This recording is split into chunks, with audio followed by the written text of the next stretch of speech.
Bonsoir et bienvenue dans cette nouvelle édition de Voyage au bout de la nuit. Je suis ravie d'être avec vous ce soir pour continuer ma lecture de Little Woman. Et oui, parce que Les 4 filles du Dr March, en anglais, c'était Little Woman, voilà, de l'écrivaine américaine Louisa May Alcott. Alors, pour vous resituer un peu, donc l'histoire se passe aux États-Unis pendant la guerre de sécession, en l'absence de leur père, qui était pasteur, engagé après comme aumônier.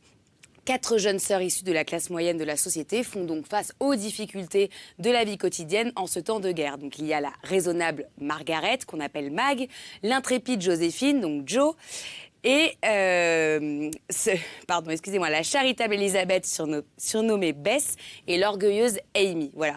Elles vivent à Concord, dans l'état du Massachusetts, avec leur mère et leur fidèle domestique Anna. Voilà. Autrefois riche, la famille March a été ruinée lorsque Monsieur March avait aidé un ami dans ses affaires et qui avait entraîné la faillite. Voilà. Mais malgré cela, la famille est heureuse et n'oublie pas d'aider plus pauvres qu'elle. Voilà. Donc je reprends ma lecture avec vous. Pendant ma lecture, n'hésitez pas à réagir sur les réseaux sociaux comme d'habitude avec le hashtag VBN sur Twitter ou sur notre page Facebook Voyage au bout de la nuit. Je reprends donc ma lecture.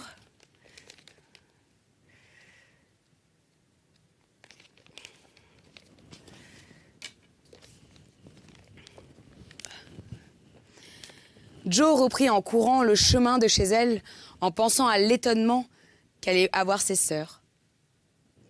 Et Laurie, très excitée par l'idée qu'il allait recevoir une visite, voulut lui faire honneur en se brossant les cheveux. Quand il lui refait sa raie, il jeta un regard sur le surplus de sa toilette et essaya de mettre un peu d'ordre dans la chambre qui, malgré une demi-douzaine de domestiques, n'était pas précisément bien tenue. Jo, paraît-il, avait obtenu sa permission. Il est malade, avait-elle dit, et très changé. Chez les gardiniers, il m'avait presque fait l'effet d'un petit jeune monsieur. Mais je me vois bien que c'est encore un petit garçon.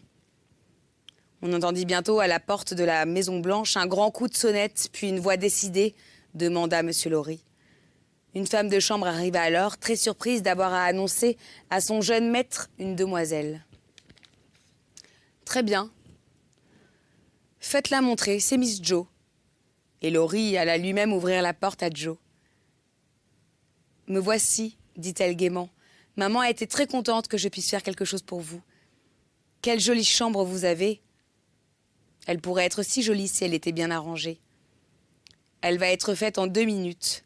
Il faut seulement que le devant de la cheminée soit balayé comme ça. Et les choses rangées dessus comme ça. Et les livres ici, et les bouteilles là. Et votre sofa placé plus convenablement. Et les oreillers droits. C'est fait maintenant. Comme vous êtes bonne. Oui, c'est tout ce qu'il fallait à ma chambre. Maintenant, asseyez-vous dans le grand fauteuil et laissez-moi faire quelque chose pour amuser ma visiteuse. Non, c'est moi qui suis venue pour vous amuser. Vous lirai-je quelque chose ? Répondit Jo en regardant avec amour quelques livres placés à côté d'elle. Je vous remercie. J'ai lu tous ces livres-là et si cela ne vous fait rien, je préférerais vous entendre parler. Cela ne me fait rien du tout. Je parlerai toute la journée si vous le désirez. Bess dit que je ne sais pas quand m'arrêter. Bess, la petite fille aux joues roses qui reste beaucoup à la maison et sort quelquefois avec un petit panier, demanda Laurie avec intérêt. Oui, c'est elle. C'est ma petite fille à moi. Nous avons chacune la nôtre, Meg et moi. Bess est gentille comme pas une. La jolie, c'est Meg. Et celle qui a des cheveux bouclés est Amy, je crois. Comment le savez-vous ? Laurie rougit mais répondit franchement. Vous savez, je vous entends souvent vous appeler quand vous jouez dans le jardin. Et lorsque je suis seule ici, je ne peux pas m'empêcher de regarder chez vous. Vous paraissez toujours tant vous amuser. Je vous demande pardon de mon indiscrétion, mais je ne vois pas ce qui se passe dans le jardin. Comme votre maison fait presque face à la nôtre, les jours où vous oubliez de baisser les rideaux de la fenêtre, celle où sont placées les fleurs, je vous vois encore dès que la lampe est allumée. Cela me fait alors l'effet d'un tableau.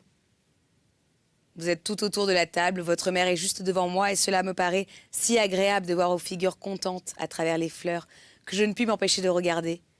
Je suis orphelin. Cela dit, Laurie se mit à remuer le feu afin que Jo ne vît pas le tremblement nerveux de ses lèvres qu'il ne pouvait pas comprimer. Son air triste alla droit au cœur de Jo. Elle avait été si simplement élevée qu'à son âge, elle était aussi franche qu'une enfant de 10 ans. Voyant Laurie solitaire et malade, et sentant combien elle était plus que lui riche en bonheur et en affection, elle essaya de partager ses trésors avec lui.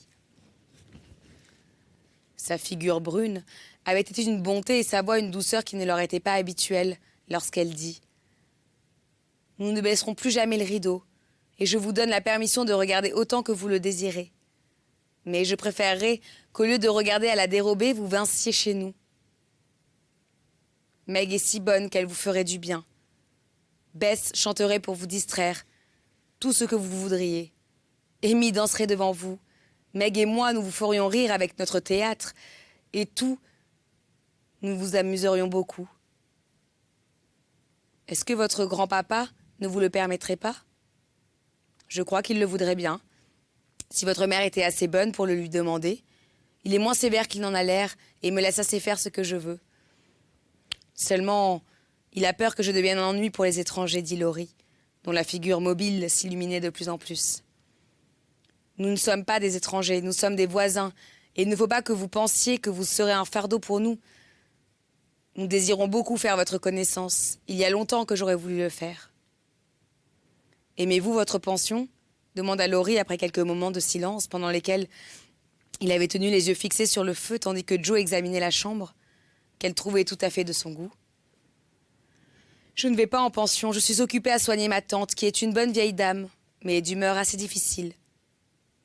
Laurie ouvrit la bouche pour lui faire une autre question, quand il se rappela, juste à temps, que ce n'était pas poli de faire trop de questions. Mais Joe, à qui Laurie plaisait beaucoup, ne demandait pas mieux que de le faire rire un peu. Fût-ce aux dépens de la tante March. Elle lui fit une description très amusante de la vieille dame, de ses impatiences, de son gros chien, du perroquet qui parlait espagnol et de la bibliothèque qui avait tant de charme pour elle. Laure riait tout son cœur, de si bon cœur qu'une bonne, tout étonnée, vient voir ce qui se passait. Joe lui racontait précisément qu'un vieux monsieur était venu un jour demander la main de tante March et qu'au milieu d'une belle phrase, Polly, le perroquet, avait sauté sur le monsieur et lui avait arraché sa perruque en lui criant « Silence !»« Ah, cela me fait tant de bien de rire. Continuez, je vous en prie, » lui dit-il encore tout rouge d'avoir tant ri. Joe, excité par son succès, continua à parler de leurs jeux, de leurs projets, de leurs espérances, de leurs craintes pour leur père et des événements les plus intéressants du petit monde dans lesquels elle vivait. Ils parlèrent ensuite de livres et Joe trouva à sa grande joie que Laurie les aimait autant qu'elle les aimait autant qu'elle et en avait même lu davantage. « Si vous les aimez tant, venez voir les nôtres, » lui dit Laurie en se levant. « Mon grand-père est sorti, n'ayez pas peur. »« Oh, je n'ai peur de rien, » répliqua Joe avec un fier mouvement de tête. « Je le crois, » répondit le jeune garçon avec admiration, tout en pensant que si Joe rencontrait le vieux monsieur dans un de ses accès de mauvaise humeur, elle aurait, malgré son courage, de bonnes raisons d'être effrayée. Toute la raison était chauffée par un calorifère. Et Laurie put, malgré son rhume, promener Joe dans toutes les pièces et la laisser examiner à son aise tout ce qui lui plaisait. Lorsqu'ils arrivèrent dans la bibliothèque, Joe se mit à battre des mains et à danser comme elle faisait toujours quand elle était particulièrement charmée. Mais soudain, on entendit un coup de sonnette et Joe se leva en toute hâte en s'écriant « Miséricorde, c'est votre grand-papa !»« Eh bien, qu'est-ce que cela fait? Vous n'avez peur de rien, vous savez, » lui répondit malicieusement Laurie. « Je crois que j'ai eu un peu peur de lui, mais je ne sais vraiment pas pourquoi j'aurais peur. Maman a dit que je pouvais venir et je ne pense pas que vous en soyez plus malade. » dit Joe en se rasseyant et paraissant plus rassuré, quoique ses yeux fussent toujours fixés sur la porte. « Je vais bien mieux au contraire, et je vous en suis très reconnaissant. Seulement, j'ai peur que vous ne soyez fatigué en parlant. C'était si agréable de vous écouter que je n'avais pas le courage de vous arrêter, dit Laurie. « Monsieur, ce n'est pas votre grand-père, c'est le docteur, » dit la servante. Laurie respira et se tournant vers Joe. « Ne vous en allez pas, permettez-moi seulement de vous laisser seule pendant 1 minute. Je suppose que je dois aller vers le docteur, dit Laurie. « Ne vous inquiétez pas de moi, je suis heureuse comme une reine ici, » répondit Joe. Et Laurie étant partie, elle s'amusa à regarder toutes les charmantes choses qui ornaient la chambre. Elle était debout devant un beau portrait de M. Lawrence lorsqu'elle entendit ouvrir la porte. Et croyant que c'était Laurie, elle dit sans se retourner d'un air très décidé. « Maintenant, je suis sûre de ne pas avoir peur de votre grand-papa, car il a les yeux pleins de bonté. Quoique sa bouche soit sévère et qu'il paraisse avoir une terrible volonté, il n'est peut-être pas tout à fait aussi bon que mon grand-père, mais il me plaît. »« Merci, madame, » dit derrière elle une voix en renfrogné. Et Joe, se retournant toute surprise, aperçut le vieux monsieur Lawrence. Après une pause terrible, le vieux monsieur dit d'une voix plus renfrognée que jamais. « Ainsi, vous n'avez pas peur de moi ?»« Pas beaucoup, monsieur. Et vous ne trouvez pas que je sois aussi bien que votre grand-père ?»« Non, monsieur, pas tout à fait. Et vous pensez que j'ai une volonté terrible ? J'ai dit seulement que je le supposais. Cependant, je vous plais malgré ça. »« Oui, monsieur. » Le vieux monsieur parut content des réponses de Joe et, se mettant à rire, lui donna une poignée de main. Puis, rapprochant doucement sa main du menton de Joe et attirant sa figure vers lui, il l'examina attentivement et lui dit gravement en rendant la liberté à sa tête. « Vous avez l'esprit de votre grand-père, si vous n'en avez pas la figure. Il était beau, ma chère, mais ce qui valait mieux, il était brave et honnête, et j'étais fière d'être son ami. »« Merci, monsieur, » répondit Joe qui se retrouvait dans son état habituel. « Qu'est-ce que vous avez fait à mon petit-fils, hein ?» demanda ensuite le vieux monsieur. « J'ai seulement essayé de l'égayer, » dit Joe. Et elle raconta comment sa visite était venue. « Vous pensez qu'il a besoin d'être égayé ? Oui, monsieur. Il paraît un peu seul, et peut-être la compagnie d'autres enfants lui ferait-elle du bien. Nous ne sommes que des petites filles, monsieur, mais nous serions très contentes de pouvoir faire quelque chose avec lui, car nous n'avons pas oublié le splendide cadeau de Noël que vous nous avez envoyé, » dit Joe avec animation. « Chut, c'était l'affaire de monsieur Laurie. Mais voici la cloche du thé. Venez le prendre avec nous, voulez-vous ? » Oui, monsieur, si vous êtes bien sûr que cela ne doive pas vous ennuyer. Vous le demanderai-je si cela ne me plaisait pas ? Répondit monsieur Lawrence en lui offrant son bras, d'après les règles de la vieille politesse. Que dira Meg de tout ceci ? Se disant Joe en marchant. Et ses yeux brillaient de plaisir à cette petite pensée. « Eh bien, qu'est-ce qui lui arrive ?» demanda le vieux monsieur en voyant Laurie descendre les escaliers 4 à 4 et prendre un air de profond étonnement en apercevant Joe au bras de son redoutable grand-père. « Je ne savais pas que vous étiez revenu, monsieur, » dit-il en échangeant avec Joe un regard de triomphe. « C'était évident, d'après la manière dont vous dégringoliez les escaliers. Venez prendre votre thé, monsieur, et conduisez-nous convenablement, » dit monsieur Lawrence en lui tirant les cheveux pour manière de caresse. Et il continua à marcher, tandis que Laurie exécutait derrière son dos une série de mouvements qui indiquaient son contentement. Le vieux monsieur ne parla pas beaucoup en buvant ses 4 tasses de thé, mais en revanche, il examina les 2 jeunes gens qui bavardaient et riaient comme de vieux amis. Et le changement de son petit-fils ne lui échappa pas. Il y avait alors des couleurs, de la vie et du plaisir sur la figure du jeune garçon, de la vivacité dans ses manières et de la gaieté dans son rire. « Elle a raison, se dit-il, l'enfant est trop seul. Il faut que je voie ce que ces petites filles pourraient faire pour lui. » Joe lui plaisait à cause de ses manières originales et spirituelles, et elle paraissait comprendre Laurie aussi bien que si elle était un petit garçon. Si les Lawrence avaient été ce que Joe appelait des gens raides et guindés, elle ne leur aurait pas plu du tout, qu'elle aurait été gauche et contrainte avec eux. Mais comme ils étaient bienveillants et simples, elle resta elle-même et leur fit une très bonne impression. Quand ils sortirent de table, Joe parla de s'en aller. Mais Laurie lui dit qu'il avait encore quelque chose à lui montrer. Il la conduisait dans la serre qui avait été illuminée exprès pour elle. Joe se crut dans un endroit féerique lorsqu'elle se promena au milieu de ces rangées d'arbustes et de fleurs rares que les nombreuses lumières embellissaient encore. Mais son plaisir fut plus grand lorsque Laurie, qui avait fait un gros bouquet des plus belles fleurs de la serre, le lui donna en lui disant avec un air heureux qui fit plaisir à Joe. « Voudriez-vous donner ceci à madame votre mère et l'assurer que j'aime beaucoup le médecin qu'elle m'a envoyé ?» En rentrant dans le grand salon, ils trouvèrent monsieur Lawrence assis au coin du feu. Mais l'attention de Joe fut entièrement absorbée par la vue d'un beau piano à queue. « Jouez-vous du piano ?» demanda-t-elle à Laurie d'un air respectueux. « Un peu, » répondit-elle modestement. « Oh, je vous en prie, jouez-moi quelque chose. Je voudrais tant vous entendre afin de pouvoir le raconter à Bess. »« Jouez d'abord, vous. Je ne sais pas jouer, je suis trop stupide pour apprendre, mais J'aime extrêmement la musique. Laurie jouait remarquablement bien pour son âge. Il ne se fit pas prier et Joe l'écouta avec béatitude, le nez voluptueusement enfoui dans de l'hélicoptère et des roses. Ah, elle aurait bien désiré que Bess pût l'entendre aussi. Mais elle ne le dit pas et fit seulement tant de compliments à Laurie qu'il en fut tout à fait honteux et que son grand-père se mit à dire « Assez, assez, jeune fille, trop de sucre d'orge ne lui valent rien. » Il ne joue pas mal, mais j'espère qu'il réussira aussi bien dans des affaires plus importantes. Vous partez ? Je vous suis très reconnaissant de votre visite et j'espère que vous reviendrez bientôt. Bonsoir, Dr. Joe. Mes amitiés à votre mère. Il était très aimable, mais quelque chose dans son air fit craindre à Joe d'avoir fait quelque méprise. Et elle le demanda à Laurie quand ils furent seuls. « Non, c'était moi, répondit Laurie. Il n'aime pas m'entendre faire de la musique. »« Pourquoi ? Je vous le dirai une autre fois. John va vous reconduire chez vous, puisque je ne le puis pas. »« Ce n'est pas la peine, il n'y a que 2 pas à faire. Soignez-vous bien. »« Oui, mais vous reviendrez, n'est-ce pas ? Si vous me promettez de venir nous voir quand vous serez guéri. »« Je vous le promets.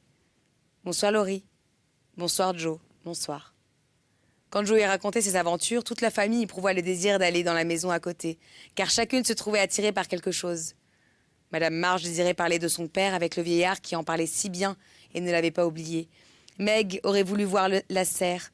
Bess soupirait après le piano à queue et désirait admirer les beaux tableaux et les statues. « Mère, pourquoi M. Lawrence n'aime-t-il pas entendre Laurie jouer du piano ?» demanda Joe qui voulait toujours savoir le pourquoi des choses. « Je crois, mais je n'en suis pas sûre, que son fils, le père de Laurie, avait épousé une grande artiste italienne. Cette union avait déplu au vieillard qui était très orgueilleux. La dame était cependant charmante, très distinguée et estimée de tous.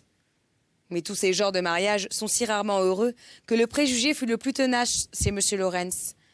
Il ne voulut jamais revoir son fils.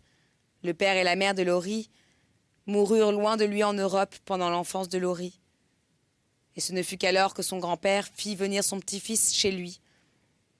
Je crois que Laurie, qui est né en Italie, n'est pas d'une constitution robuste, et que c'est pour cela que M. Lawrence semble toujours inquiet pour sa santé.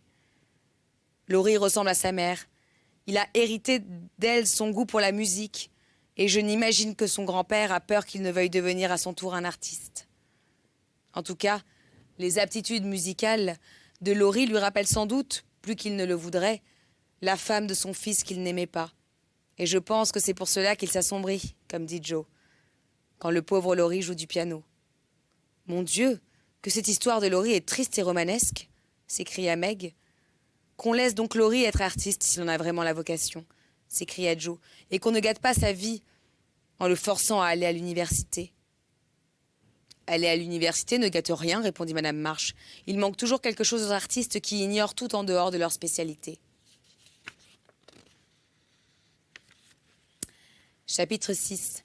Bess entre dans le beau palais. Lorsque M. Lawrence eut fait visite et qu'il eut dit quelque chose d'aimable à chacune d'elles, seule la timide Bess eut encore peur de lui. Une chose préoccupa pendant quelque temps les 4 sœurs.